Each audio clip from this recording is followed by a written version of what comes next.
Welcome, everybody, now to the Patty G Show. I am your host, Patty G, here with Emanuel Boo Milton. We are getting everything set up, about to get the show kicked off. Thank you so much, Boo, for being here and working with us as we set up everything on the fly and getting everything to go. I appreciate that, man. So, how are you? How are you on this Wednesday, this hump day of the week? I'm beautiful, man. Beautiful. I love that response. And yourself? I am doing fantastic, man. It's been a great day. It's been a great week so far. Busy week. You're the third show of the week. Whoa. So I'm super stoked for that. Man, you clocking in them hours. I try, man. Try to do what I can. So for those tuning in on the Instagram, they may already know who you are. What's up, Instagram? What's happening? But for those tuning in on the Facebook page, who is Emanuel Boo Milton? Oh, wow. In your words, how do you describe yourself? Yeah, so, geez, I don't even know where to start. So I've heard the beginning's a good place. Okay, the beginning, man. So I was about 5 pounds, 8 ounces. All right, let me stop. All right, so currently, as far as who I am as a title, because most people like to hear that first. You know, your titles. I would like to say I'm a community organizer. So basically, I come up with different campaigns, initiatives, and ideas to create healthier cities, and communities. So yeah, was that a good start? That's a good start. Yes. Good starting point. So you organize or you plan events and help the community kind of organize itself, centered around. I know we talked before. You got a focal point of your process. Centered around love, equity, fun, and just community building through those things and connecting people with the resources that they need to thrive. Gotcha. I love that. So let's back up, not quite to the 5 pounds. Okay. But let's get some backstory to kind of get everybody caught up to speed on where you came from, how you got to where you are. So if that's high school, let's go to high school. If it's college, let's go to college. Yeah. So I just so people don't get a misunderstanding. So let me talk about. I feel like I gotta kind of talk more about where I am now before I go back that far. All right, let's do it. So what are you doing with the community organizing? What's happening today? So what's happening today with the community organizing? So right now, what I really focus on is violence reduction. And violence reduction, looking at violence as a public health issue and then addressing it from that standpoint. Okay. And when I talk about looking at violence as a public health issue, that's almost like kind of like the buzzword or buzz saying in this type of work is looking at it as a public health issue. But do we really know what that means whenever we say looking at violence as a public health issue? Right. That was my follow-up. What is it? What do you mean by public health issue? Yeah. So it's like, just imagine. So let's say somebody's sick, right? Right. So they go to the doctor. Yeah. What does the doctor generally tell that person to do? It's probably one or two things. I don't know. Just throw it out there. They probably give their diagnosis. Okay, yeah. They say, this is what's wrong with you. To the best of my knowledge, this is what's wrong with you. Yeah. Here is either some A, medication. Okay. Or B, maybe some remedies you can do at home. Maybe just rest. Just rest, sleep, and just eat and drink a lot. Right. Staying at home, medicine, whatnot, right? Right. And then if done properly, then let's check back at you're better and it's healthy. Yeah. Right? So it's looking at violence at like just in the same way. Violence just doesn't just happen. People I don't believe people are just evil and they just do things. You know what I mean? There are certain situations that happen that different like social things that happen in an upbringing in a community that leads to violence, such as lack of certain resources, poor allocation of resources that are distributed in certain communities or not distributed in these communities. But when we talk about looking at it as a violence as a public health issue, okay, so let's say we're looking at violence like itself, right? Right. So if someone is sick, you don't just tell them to go in the house. You give them the medication, right? Right. You give them what they need. You don't just contain the problem. Because if somebody's sick and they just stay in the house, they're just going to continue to be sick or get more sick and just die. Yeah. Because you're just staying in the house. You're not properly medicating yourself. You're not addressing the problem for what it is. You're just containing it. Yeah. And, you know, and if I call and check on you, I mean, that's cool, but it's not addressing the problem. Right. And giving it the proper cure that it needs. So when we look at violence in that same manner, right?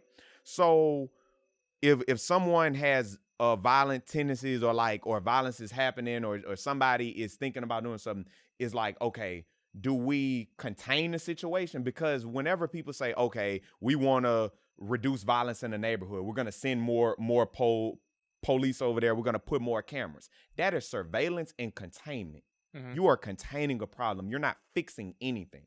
Right. Because, you know, what happens? Because you're just putting more eyes on it. You're putting, you know, and then is that really a healthy community? A community that's only as healthy as it's being watched? Like that's not what we want for people. We want to get the people the proper education that they need to get out of that situation. We want to give them the proper resources, you know, job opportunities, different things like that. That is how you cure violence. You cure violence by getting people connected to resources. You cure violence by giving people hope. You cure violence by by holding elected officials accountable to make sure that all communities are getting the proper funds that they need and allocated properly in the school system in different ways. And then that goes back to the bigger conversation of public safety. Okay, I'm sorry. No, you're good. You're good. You're good. You're good. With the bigger, you know, just as big as public safety, right? Right. Public safety and law enforcement is not synonymous. It's not. It's a part of the umbrella. Public safety is one thing, but law enforcement has been driving that conversation for a while. And I'm not anti-law enforcement at all. I am just let's use these words properly. Mm-hmm. Public safety is a combination of law enforcement, the general public, the school system. It's everybody. Everybody has a stake in public safety. Yeah. And whenever we talk about law enforcement, well, for some reason, I don't know how, but we just think that law enforcement is the answer to public safety, and that's not the truth at all. And that's the reason why we haven't really been seeing much change in a larger way, like a significant. Now we've seen wins here and there as far as like the crime rate going down a little bit, but it's not a large enough win because we haven't shifted how we look at public safety. And I think that's the reason why, you know, have you ever heard people say defund the police? Yeah. You know what I mean? That strikes people the wrong way all the time because it's like defund the police. We can't do, but it's a very harsh way of saying we need to rethink public safety. And it's not the fact that people want police gone. That's abolish police. Yeah. And then there's even a method, like there's a difference between defund and abolish. Yeah, abolish is to get rid of completely. Right. And there's even some miscommunication on that whole movement too. But when we talk about defunding the police, it's not even about like stripping them from all of their resources. It's just saying, hey, if we can take some money, because it's not the fact that, okay, yeah, you're getting law enforcement dollars, but you're getting public safety dollars as a whole too. But if we can shift those to the school system, if we can shift some of those dollars to a big buddy program, if we can shift some of those dollars to community-based healing, then guess what? Much more crime wouldn't happen because people would have like the means and the mentorship and the support that they need to thrive. So, you know what I mean? So it's like, what would you rather do? Invest in somebody succeeding in life or invest in making sure that they're being watched all the time? Right. It's going back to the root of the problem. It's going back to the original inception of where the issue could occur. It's taking the people out of the opportunity to be in situations that could lead them down a bad path. Exactly. You know, it's saying, hey, instead of, going stand around doing something in the afternoon or during the day, here's a job opportunity. Exactly. Go earn a living, go do what you can, get off the streets, get off of being in the bad situation. Exactly. And that's the medication. That is let's find the root of the problem. Let's go down to what's really the issue here.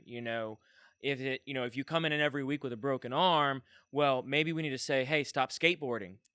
Come Let's on not now. just put cast on it and say, let's put a Band-Aid and keep moving. It's okay. Let's see what's causing this, and let's solve there. Exactly. And it's not just saying, and no, but and that's a good methodology behind it. But it's not just saying stop skateboarding. Right. It's like, Let's put how some can I elbow teach pads you on. how to let's put some elbow pads on, and let's put some elbow pads on, and let me teach you how to skateboard properly. Let's hook you up with a mentor to show you how to skateboard properly, because nothing wrong with skateboarding. Right. But you can just yeah. right, Just a right, metaphor. but Yeah. right, nah, I get it. but it's like, but like, how can we make that? And that's what I'm saying, man. Nothing is wrong.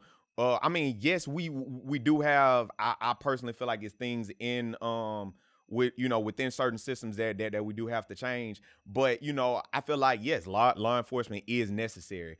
But when we talk about public safety as a whole, everybody needs to be brought to the table, especially the school system. And I got a mouthful to say about that. But yeah, Which goes into Sparkbox. yeah. So I think this is a great segue to kind of transition to one of the many things that you do, which is Sparkbox. So what is is it Sparkbox? Yeah. Okay, yeah. all right. So what is Sparkbox? So Sparkbox is an activity kit for kids ages 6 to 8 years old. It was an idea that started from really the coronavirus, like the pandemic. I'm a camp counselor at heart. Love camp, love it. We talked about that earlier before we even came on the show. Oh yeah. And I just, something about camp, right, gives kids a development that they don't get during school. It's something special. Whenever kids come back over the summer, they come a little bit more mature. They come a little bit more like, it's just something different. It's something that happens in there. It's the friendships, it's the bonding, it's the life lessons. It's a lot of things that happen there. And I love being there at camp with the kids, because not only do you face these challenges and grow to become a more mature you, but I can be there to help you walk through that as well, and help you in that process. And it really hurt me, the fact that I wasn't able to do that this year with Camp Grant Walker. It's like Parent Trap type stuff, Yeah. but it's only for like a week. Like we we stay in there with the cabins with the kids. We go archery, canoeing, all of that is fun. But so when they said we wasn't doing camp this year, I'm like, man, how do we make sure that we get that same development to these kids? So I was like, wait, I can put it inside like of a box. We do activities that are not, math and science related. We do social emotional learning. So, self-awareness, social awareness. I talk about voting. I talk about identity and values. We talk about health. Like, those are the type of things that are, that happen in Sparkbox. So it's not like a STEM kit or anything like that. It's more so, mental health awareness. Like, we do daily check-ins so parents can check on their child's mental wellness every day with the kids, and parents love it. They say that it's been a conversation starter for them and their kids, and they're able to pick up on negative emotions before it turns into external bad behavior. Going back to the medication, not putting the Band-Aid on it, you're getting it. You're getting it in the development phase. So if they grow up and they develop knowing these things, learning these skills, learning how to properly, go about doing activity A, activity B, activity C, it then prevents it from even becoming an issue. So they're already aware of where to go, where not to go, where to spend their time. And then that, it's full circle coming around right now in my head. Yeah, no. Full circle coming around. But see, unless we have this conversation, it's hard for me to explain to somebody in a few sentences how this activity kit for kids is violence reduction work.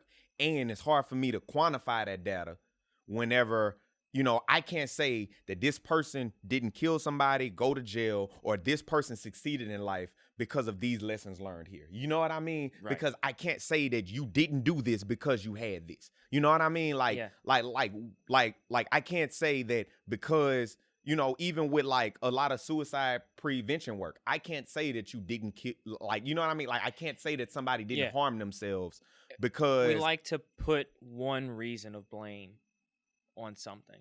Exactly. When in reality, us as individuals are so complex individually that we can't I'm not even going to try to say the word.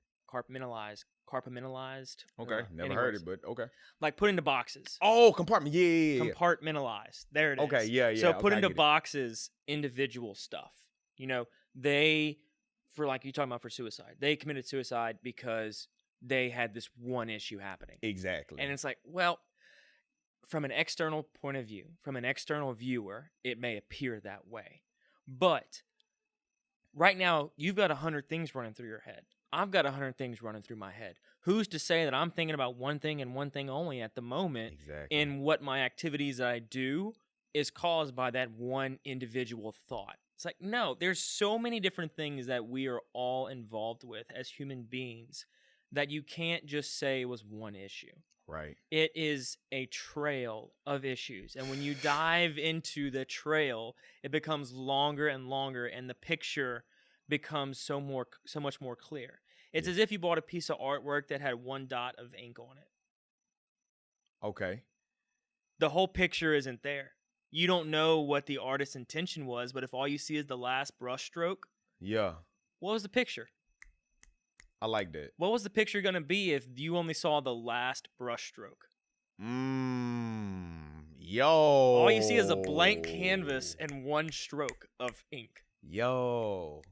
Okay, I like that. But we all try to form an opinion off that last brush stroke. And we like to paint the picture of that last brush stroke. And that's the same way with violence, man. That's the same thing about like we love to incriminate people based off of their last name, but like what drove them to do that? You know what I mean? Like what was the last 8, 10, 5, 20, 30, 1 year that spanned their life that led up to this single event? Yeah. Yeah, like because it all plays a part. We don't just, have this in what people may view as a perfect lifestyle and then wake up one day and flip a switch and go the other way. Now, I'm not saying that's for every case because I don't want to generalize and say everybody's that way, but for the majority of people, we're not going to wake up tomorrow and instantly be radically different than we were yesterday off of one event. Now, one event will have an impact. Yeah. But there's probably some correlation in past events that led up to that opening. Yeah, man. And a lot of and like what I've learned, a lot of people have what people like, and I feel like people as a whole, like, we don't like, and I don't want to say what we don't do, but I feel like I'll say this: trauma happens all the time. Yes. It's just about how fast and how well you treat it. And not to say that it always has to be the quickest, but how well. But the reason why I bring speed into the occasion because PTSD is untreated trauma. And, I've been working on mine. Like I didn't even realize I had PTSD until I went to this place. Like I was at this like workshop and somebody talked about it. And it was explaining. I'm like, oh my gosh, this is me. Like you know what I mean? Yeah. And then like I broke down crying in the middle of the session. I'm just like, whoa, like this is a lot. But we don't pick up on a lot of that stuff, man. Like we tend to have a very narrowed viewpoint of the world around us. Oh yeah. And it's not necessarily wrong. It's just how life is. When you leave here, I have no idea what's going to happen in your life.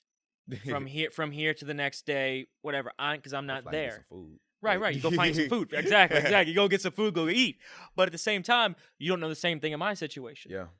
We only see through our eyes because that's how life works. I can't visually see what 100 people are doing at one moment, but I try to project what I think is happening, and 9 times out of 10, it's like, well, did it really happen? Did you really go and get food on the way home? Right. I don't know unless I actually call and verify. And then it's so hurt, and I think, and that's a larger conversation of empathy, You know what I mean? You gotta empathize with everybody. Yeah, and it's like, in a world, in a society that's so divided right now, and it's not the fact that it ain't been divided, it's just now more out in the open. You know what I mean? Social media and social platforms allow for the public display of what's been happening. Yeah, it's like, where's the it's hard for people to have conversations with opposing views these days because there's no empathy. I don't judge people based off of people have different things, but there's a reason why people believe certain things. And if I could really get down to the reason of why people believe certain things, then I may place judgment or whatever. And it's not the fact that, and see, that's the difference, because when I say place judgment, I don't condemn people. I feel like that's a difference there. We always talk about don't judge or whatever. It's like, I use my best judgment. You know what I mean? When I say you're able to evaluate where it's coming from. Yeah, evaluate where it's coming from and make my decision on how I want to react or how I want to feel on it. Right. But I don't, but condemning is something different. I can't condemn anybody for whatever. Hey, that's you. If I don't like it, I'm gonna just go the other way. We're gonna skirt. Yeah, but yeah. I like that, man. I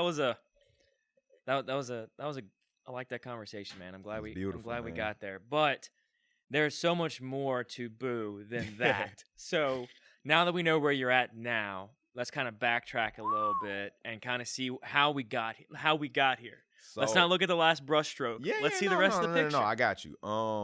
So I know you're at 94.1. You've done dodgeball, which we want to get into. Let's go. Okay, so I started off rapping. I was a rapper.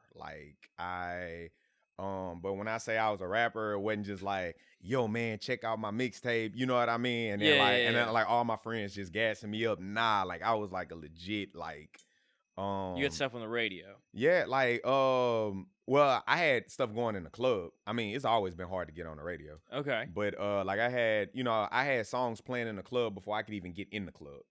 Really? Yeah. So this was pre-18. Yeah, then. nah, man, this was high school. I was in high school performing at clubs. Okay. Yeah. Which is legal.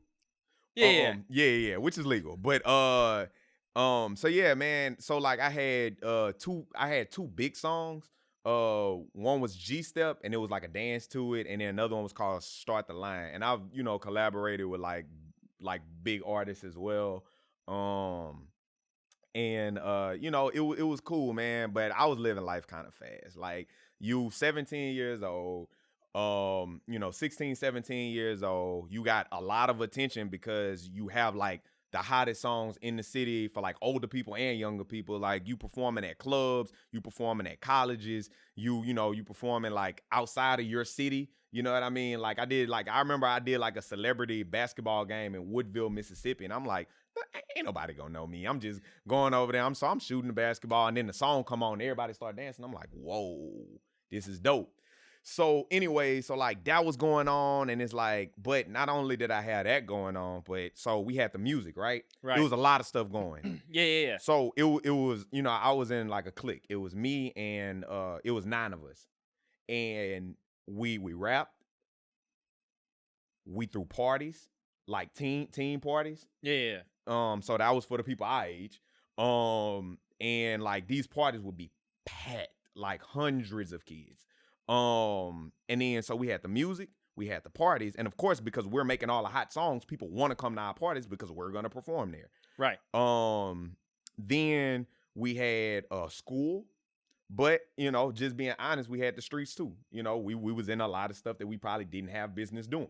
Mm-hmm. At the time, that was probably very illegal. So it's when you a quadruple threat, because it's we got the music, we got the parties, and then in school, I was the drum major.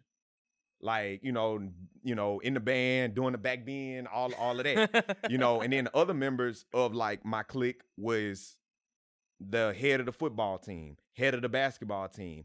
We were all class favorites. I got most artistic. The other two people in the clique got class clowns. It was literally It could have been a movie because we had all aspects of it. But with all of that came a lot of attention, a lot of stuff, a lot of like stuff that we probably shouldn't have got into. Right. But we made it through. One of my friends died during that because we was at 1 hour. We had a couple houses, but like it was like how, yeah.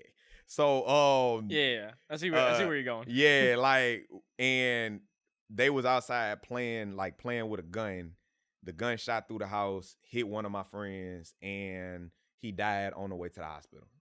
Or I believe it was at the hospital. But God has a perfect plan for everybody because I just so happened to be out of town that weekend. And it's all when we in high school, you know what I mean? So it was a lot, you know what I mean? So he died. Then Trayvon Wilson. So that was a lot. But then after that, I'm a very spiritual person. Right. Always has been, even before like I really made a true commitment to really following, my spirituality. God removed me from that lifestyle once it got to a point to where I feel like I needed to. Like it was just too much. Like I was in all kind of beef. I wouldn't let people ride in the same car with me because I felt like it'd get shot. Like it was a lot. Right. But after that, I moved to I kind of just let it go. And I was like, God, I don't know where you want me to go, but I'm open. And the door opened the radio. And I was like, what? Never saw myself doing it. But ended up getting a job at Max 94.1. If you know how hard it is to get a job over there, it is like, it's pretty hard. Almost impossible. Like I'm just keep it real. It's almost impossible. Like, but I ended up getting a job there. And through AJ Boogie was who I interned with. He does all the night shows during Max 94.1. And so when I got in, it was dope. I really got back to my roots of like people, because I love people. Like as much as I like rapping, I didn't really like rapping for like all of like the vanity sides of it. I really liked it because I could connect with people. It was easy. People wanted to talk to me more whenever they knew who I was. Right. Already. You know what I mean? Like, hey, let's take a picture. And they just so friendly and nice. You know what I mean? It was just great. So then whenever I dove into radio, I was still able to be the star, but also in a way that I can connect with people more. Right. Talk with people, get to know people, help people through having my voice on the radio. And then even from, I'm sorry, I'm just ranting. No, go. Keep going. So then even there, like, I still did my events too. So like, it was still like, but I still was doing events. It wasn't parties though. It started shifting as well. Right. I started doing more entertainment things that help people. I did talent shows. So I had these series of talent shows called Shine Your Light. And what we did was we had people come and do talents such as, rapping, singing, dance. And, if you won, instead of cash, I hooked you up with professionals in that industry that can take you to the next level. Because I could give you $100, $1,000, $500. But what you gonna do? You might just keep doing the same thing. You're gonna keep going to that same studio you went to. You're gonna keep going to the same. But I wanna show you what that next level feels like, and then maybe you'll, sharpen your tools and, become like, because that's what I'm in the business of, helping people become a better them. Right. You recognize you had a position that could push people to their next level once they got in contact with you. And so you were like, let me see what I can do for the community to build them up in a way that allows them to come into the position where you were in. You recognize you were in a bad position. You recognize you were going down a path that was not going to end well. You were removed from that position. And so you then said, I don't want this to happen again. Yeah. I want to help somebody if they're in that same position and they need this next step, and this next step will get them out of it. I'm in. Yeah. Let me not give you $100 because you can go blow that on whatever you're going to blow it on. Yeah. Let me put you in contact with person A and person B who are in the position to take you from your level that you're at now to the next level. Right. And it's like, I always, no matter what realm I'm in, like, I always look at it as if somebody's doing something that's not beneficial for them, whether it be just a certain idea, a certain mindset, a certain thing that they're doing, I always look at it as an approach of they might need to be taught, and not in a savior complex at all. It's just Yeah. more so in the sense of like, before I say you're a bad person, I'd rather say that, or you just don't know how to, I like to assume that if that's the thing. I like to assume that if people have better, then they will do better. Yes. That's that's my mindset. It's seeing the good in people. Yeah, like and that's always been like my mind for, like, even in this work in any kind of way. Even when we were talking earlier about what we were talking about that I won't mention, but it's like Right. like I would rather assume that you just don't have the information versus you just choosing to do the wrong thing or having the wrong idea of it. Or Right. what I would perceive might be wrong. You're giving people the benefit of the doubt That's what we lack. before you know what's happening. Which having that outlook on, you know what, maybe it's just X, Y, and Z. That's the issue. So let's figure out what's really happening here. Instead of saying, oh my gosh, dude, just stand off and get out of here. It's like, hang on. All right, let's sit down. Let's have a conversation. And What's really happening? what's going on? What's really happening here? And getting down to that root. We're all stemming back to that root of the issue, going back to what causes the problem, not just saying there's a problem, let's throw this at it, see if it works. It's no, the problem's there. How do we get the problem to not exist? Yeah. That's the goal. The goal should not be to correct the problem once it happens. The goal is to eliminate the problem. Yeah. Say, okay, this action causes X. All right, well, what causes this action? Right. Exactly. Let's get there. Let's not say this does this, we result with this. Let's get one step beforehand. What causes that initial step? Right. Because, and then even when we talk about benefit of the doubt, what's empathy without benefit of the doubt? Right. Like, what is empathy without benefit? I mean, how can you empathize with somebody if you don't first, take a step back and say, hey, it might not be what I think it is. You know what I mean? Or even if it's like it's a lie, but nah, definitely like what's the root of a lot of this stuff? Yeah, man. Whenever we talk about things like that, it starts with the heart. Yeah, it starts with the heart. It starts with how we're raised, and it goes back to Sparkbox. Yeah, trying to get them where they're young in the developing stage and help them along the way. But I also don't want to blame it completely on that as well, because there are other things as well, like what's more dangerous than physical violence is structural violence. Yes, structural violence kills more people than than what we can count of it, because it will continue to happen with structural violence. Yep. Like, structural violence is the worst, and we have a lot of structural violence here locally, on a state level, on a national level, and it's like we gotta do better. Yeah, with the structural violence, man. Yeah, no, a car wreck on the bridge is only going to impact the cars involved. A bridge failing is going to impact everyone. Patty G with the quote. Patty G with the quote. I pull them out every now and again. Yeah. Don't get too familiar. It doesn't happen often. Yeah. Okay, so moving from Sparkbox, moving from the violence solutions that you focus on. Yeah. You do a lot more as well, because you speak on like panels. Like, I wanna know how in the world you got to speak on a UN panel. Okay. That's what I'm curious about. So now let's talk about where I moved from radio to where the beginning of where, like, what I'm doing now. Mm-hmm. So in the radio, I use my voice to be a positive impact into the community. Okay. And from there, I've always just taken charge. If it's something that needed to be done, I just went and did it. I didn't ask for any approvals or anything. I mean, I do things in decency and in order and in respect. But, hey, these people need this. Okay, who can I gather together to make it happen? Like, a lot of people don't even know this story because we didn't really talk about it. But I remember, do you know Tyrus Thomas? The name sounds familiar. Yeah, LSU basketball first round draft pick, Chicago Bulls. Yes. Yeah, so like so me and Tyrus was at breakfast one day, and we just chilling, shooting the breeze, and we see something on CNN, and but it was a local story. It was like, yeah, all this stuff going on in Flint, Michigan, but there's some country town in Louisiana that has orange water. And it's like, bro, what can we do to help them?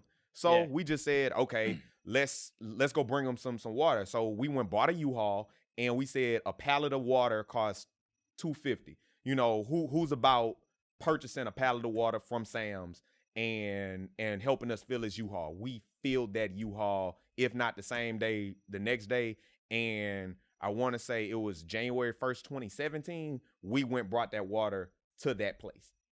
And it was just something sporadic. It was something just impromptu. But it's like, when you see a problem, a lot of times it's really not that hard to help. You just use whatever resources you have, and you just go for it.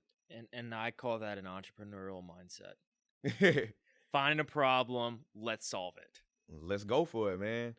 But I'm just saying that to say, that's always been my approach to stuff. Right. Yeah. So it's like, as I, started, and people started, and the more, I did stuff like that, the more people, organically just kind of drawn to me, and like, what I do, and follow me and support me. I created a solid foundation of people who just really had my back, in a community that just really, ride for me. Like, right. Like, I love it.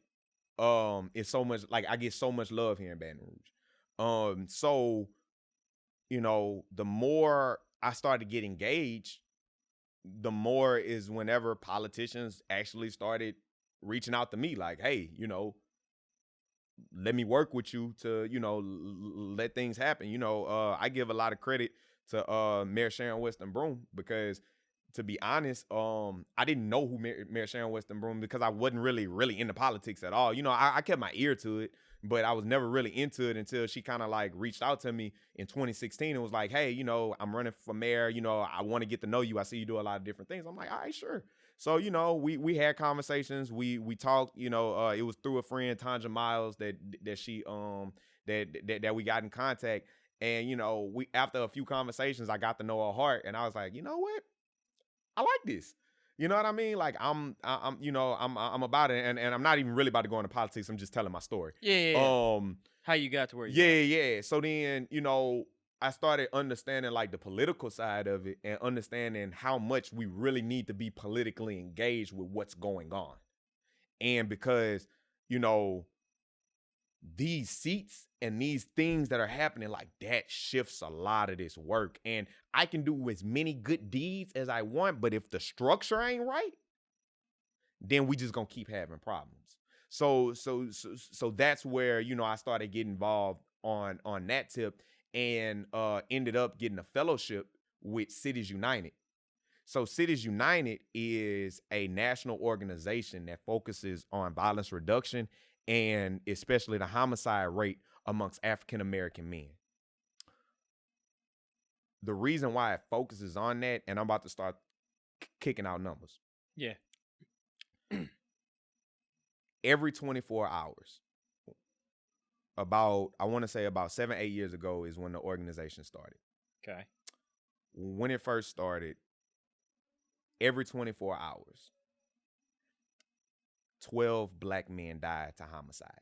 Every 24 hours. So 24 hours passed, you just went throughout your whole day, 12 black men died. And it's not, and we're not focusing on it as saying that like black men are the problem, because the first thing people like to say is, what is black on black crime? Does that make it even better? What does that statement help at all? Like, okay, so does that make it okay? Does it not? Yeah. I mean, statistically, yeah, like first of all, that whole black on black crime thing, like, whoever came up with that, that's a problem in and of itself, even us using that kind of language. Not to say that, black, but it's like, if we can say black on black crime, then we can say white on white, because statistically, white people kill white people just as much as black people kill black people. You know what I mean? Most of the time, people kill people like within their same Yeah. vicinity. Like, you know what I mean? People are dying around people. Right. Like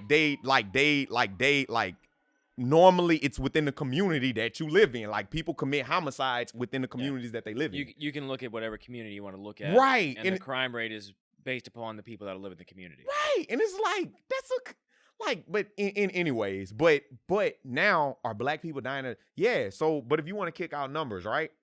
So, and the reason why it's so alarming because 12 black men dying every 24 hours. That is ridiculous in America. Now, in 2019, there were 78 homicides in Baton Rouge. Okay. If I'm correct. And I'm gonna just be rough. And if I'm off, I'm only off by one number. All right. The statistic of Asian male, Asian female, 0. Hispanic, maybe like 1 male. The next number is white female, and we talking about victims. 3. The next number is black females, 4. The next number is white males that were a victim of homicides, 6. 6, right? 6, yeah. The only statistic left is black males, 58. 58. So you go from 6 to 58. Wow. That's the gap. Yeah. That 6 to 58. It's almost 10 times. So if there's a homicide, that happened last year, there's a 58 out of 76 chance it was a black man. So, that's not okay. Yeah. And it's like, we need to start curing these communities. Like that's what I'm in. Like we got to cure these communities because people don't want to live in an environment where that happens. And then people love to say, oh, it's happening in North Baton Rouge. First of all, there's a northern side of Baton Rouge. North Baton Rouge is not a city. Right. It's one city. It's Baton Rouge. It's Baton Rouge as a whole. And until we look at it as it's all of our issues, and until we look at it in a way that, we can't just send more police out there to fix the problem. It goes back to the structure. It goes back to making sure that people have opportunities. Right. People have access to certain things. Right. Like do you, and then people like to say equality, but we really need to talk about equity. Like, and do you know the difference between like the reason, like the whole thing of equality versus equity? I mean, to me, equality means everything's the same. Okay, right. Equity means you get what you put into it. Yeah, okay. So equality is, okay, so we're going to give everybody $1,500. Everybody don't need $1,500. Sometimes people need more. Sometimes people probably don't need it at all and don't care. So with equity is being fair. It's like, okay, so these people, in order to get on the right track, probably need a little bit more. Right. And that's the case. It's like, okay, let's say if 2 people are running a race, right? Somebody has a disability. They're like, they have some type of disability, and one person doesn't have a physical disability. Okay, equality is, we're going to start you at the same point. Equity is saying, okay, and we're going to give you a head start, or you know what I mean? Yeah, something to make sure that you have it's looking at the specific situation and seeing what's going to fit the specific situation the best. Situation the best, because if you give everybody the same thing, it's not gonna work, because you got a generation that's you have a community that's 400 years behind. Right. You know what I mean? 400 years behind. And praise God that, because I identify with that community, black community, and it's praise God that we've been able to get this far. Right. You know what I mean? Yeah. But yeah, but anyways, so So working with the organization, Yeah, so going into that type of environment. So yeah, Cities United, we work with over 130 mayors across the country, and I was selected to be a fellow in that, and I represented the city of Baton Rouge for Cities United, and I traveled across the country, met different mayors, Mayor Knoxville, love her, Mayor Rajero, met like different people, Mayor Hodges of Minneapolis, Mayor Nutter, Philadelphia. Actually, Cities United was started from Mayor Mitch Landrieu in New Orleans and Mayor Nutter of Philadelphia. Okay. So it does have some Louisiana roots in the beginning of this organization. Mm-hmm. And a lot of these power players across the country, are involved with this. So I was able to meet a lot of different, people that do this work on a national level, and I really got a better understanding of what violence reduction is. What does it look like in other places? How can we implement stuff here, and how we can continue to drive the conversation forward and really get the people the help that they need. Right. So then from there, I really dove head first in it, like hard. And, and I feel like that's when God kind of like detached me from radio and made me go like full time into this. And really, got my feet wet into it. And so that's kind of where I made it here, where I'm at now with things, because as I started thriving in Cities United, right. Because every time they would send me someplace, the people would just love me being there, or like they liked what I had to say. I was like, it was dope. Like I went to Facebook headquarters, right? For the State of Young People Conference. I was facilitating a conversation with other young leaders around youth adult partnerships and what does it look like young people being in adult ran spaces. You know what I mean? And from there, they was like, yo, we need 30 minutes to kill. We need somebody to hop on the mic. So I was like, you know what? I do that. I host events. I do things. I'm on big stages all the time. Yeah, give me the mic. Turned it up all the way. And the CEO of America's Promise sent who did it at Facebook, sent the email to Casey Family Programs, sent the email to Cities United, to all the CEOs, and was like, yo, the guy, Boo Milton, he did great. And Casey Family Programs is a real big supporter of me and the Cities United work. So Casey Family Programs is one of the foundations for UPS, because UPS was founded by Jim Casey. Right. So like that's one of his foundations, such as Annie E. Casey and things like that with the whole family. But like it goes deep. Oh yeah, for sure. But it's like, I've built the foundation of people who genuinely believe, not just in me, but the heart that I try to put into things, and making sure that we touching people by the heart. And even whenever I had the opportunity to go to MBK Rising with the Obama Foundation, their conference, I went there, wasn't really expecting much as far as like spotlight or anything. I'm just I'm there, and I'm being all the way me and present in the moment, and they loved what I had to say.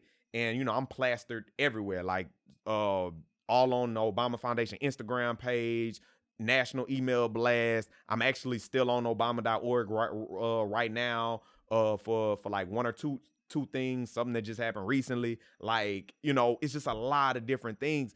And by me, excelling in that came August 2019.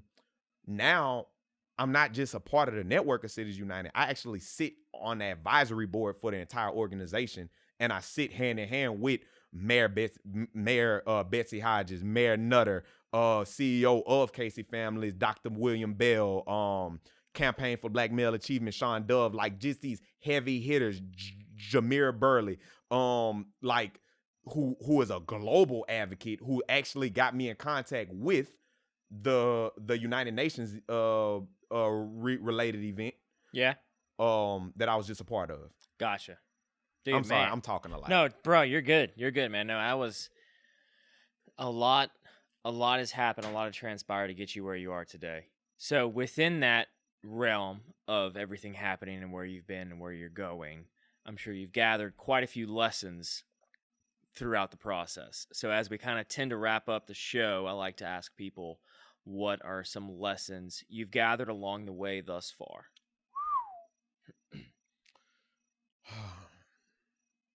I would say one of the biggest lessons that I learned is the power of availability and being present. Yes. Being present in a situation can do a lot more for you than anything ever. Fact. Whatever, spirituality you believe in or not believe in, I believe that everything happens at a particular time, at a particular moment for a particular reason. And if we are absolutely present in every moment, or as much as we can, then we'll get everything that we need out of those moments.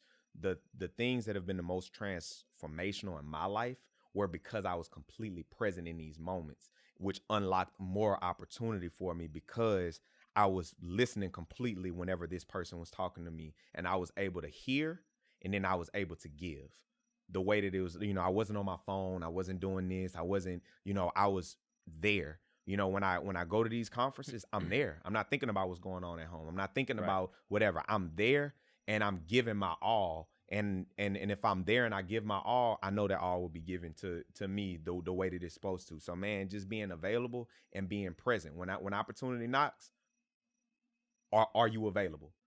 Are you gonna make up some excuse? You gotta answer. Are the you door. gonna answer? Are you gonna? And then it's not even about about answering. When you answer, are you gonna be all the way present?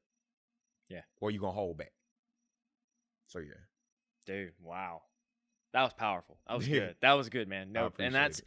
a lot of you tend to find a lot of people, especially now with technology, Yeah. be easily distracted.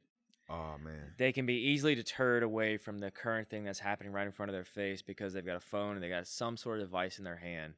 So having you say that just being present has been one of the greatest lessons you've learned is huge. Yeah. Because if we can take just a small dose of that and impact it into our daily lives, we can all put some sort of change in the world that's going to help get out of this device-driven society. Yeah. And you know what? And even like outside of like the devices, right? Noise comes about in a lot of different ways. Yeah. It can be a phone. It can be something that you're probably not supposed to be doing, a lifestyle, a certain things, you know what I mean? But I talk about clearing out the noise in your life. And noise can show up in a lot of different ways. It could be 100%. It could be a habit, it could be a person, it could be anything. And it's gonna look different for everybody. You know what I mean? Like my noise is not the same noise that you've got. Exactly. And that's okay. That's okay that we're different that way. It- So to kind of wrap up the show, Yeah. a question we touched on before we even started recording. You've done all these great things. You've been in so many different communities. You've been on the panel for UN. Even though it was virtual, you were still on the panel for UN. You've been across the country, globally. You've been everywhere. Clearly something maintains your presence here in Baton Rouge. So what is it that you love about Baton Rouge? Whew. What I love about Baton Rouge is the fact that as much as people like say, opportunities or what, like there's possibility in Baton Rouge. There's possibility and there's opportunity. 100%. Because where some people see a deficit, others that can imagine see a blank canvas to write anything. Yes. So it's like you can say, oh, Baton Rouge doesn't have this, and doesn't have this, but that's a wide open door. It doesn't have that. So the opportunity is it. Yes. So it's like, and that's the reason why I'm on all of these national platforms, because I have a blank canvas here. And because I have a blank canvas here, I can literally do whatever I want. And it gets the national exposure because I'm able to do it as freely as I need to, because I have the opportunity to do it how I need to. You know what I mean? Because most of the people and if you go try to do certain things, oh, I want to go to this big market to go try this, I want to go do this. Well, you just gonna be if it's meant for you, it'll happen, but it might just be a drop in the bucket. But here, you can just go all out. Like, man, I did 2,000 activity kits here.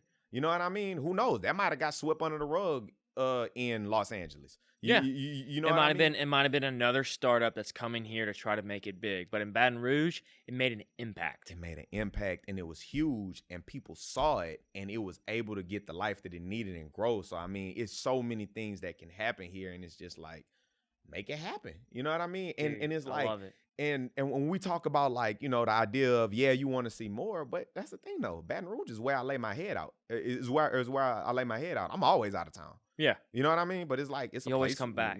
where you lay your head at. Yeah. So yeah. Dude, I love that, man. Baton Rouge is so open to opportunity. It's so open to people coming in, interjecting these resources and saying, hey, it's a blank canvas. Let's make something happen. It's a blank canvas. So to wrap up the show in its entirety, my final question for you is, what can I do to help?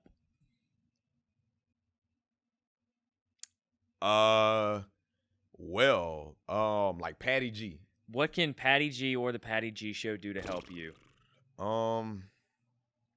Man, I mean, I just like just an open ear, man. Like this is great. I like having conversations, and I feel like organically things come from that. You know what I mean? Like, you know, we kind of talked about it before, who you know and who I know and how we can connect, man. Like, you know, I feel like things will naturally come. You know what I mean? So Yeah. I think the way Patty G can help me is just, let's keep in contact, man. Let's maintain the relationship, man. I will do that for sure. But thank you, Boo. Appreciate that. Dude, I appreciate you coming on the show, man. Thank you so Man, much. I appreciate you having me. I had a blast. Nah, me too. And if you don't mind, I know I've talked a lot go ahead, already. go ahead. But this here is honestly a form of violence prevention. Like this is what's happening here. But let me explain why. Yeah, go ahead. From the person watching or the person sitting in this seat here, you bring a lot of hope to people that you probably don't even know. Because if somebody is watching the whole show, it's something that they like about it. Yeah. It's something that giving them inspired. Like, you don't know, like, how many episodes have you done? You're 54. 54. Out of 54 episodes, I guarantee at least one of them, one viewer out of the 54 shows, one of your shows has given them the inspiration or the hope that they needed just to get through that night. Wow. I'm serious. Yeah. I'm so serious. Like even the one with Raina and Shireen, I watched it and it inspired me.